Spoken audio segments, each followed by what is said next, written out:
যারা ফিলিস্তিনি বাচ্চাদের ভিডিও দেখে চোখের পানি ফেলি, কিন্তু আমাদের ওয়াশরুমে গেলে হ্যান্ড ওয়াশটা দেখা যায় ইহুদিদের।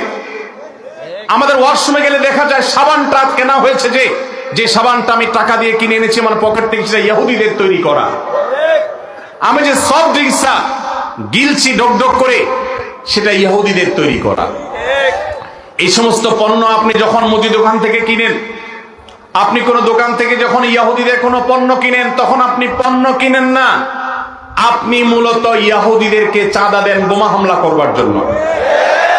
আপনি যেটাকে টাকা দিয়ে সম্পদ কেনা, মাল কেনা মনে করছেন, এটা মাল কেনা নয়, এটা অভিশপ্তদের বোমাবাজিতে সাহায্য করা।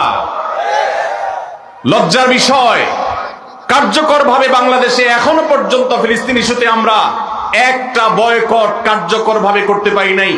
একটা সফট ড্রিঙ্কস শুধুমাত্র কিছুটা বর্জন করা গেছে আলহামদুলিল্লাহ, আর বাকি প্রোডাক্টগুলো সব যেভাবে সেভাবে রয়েছে।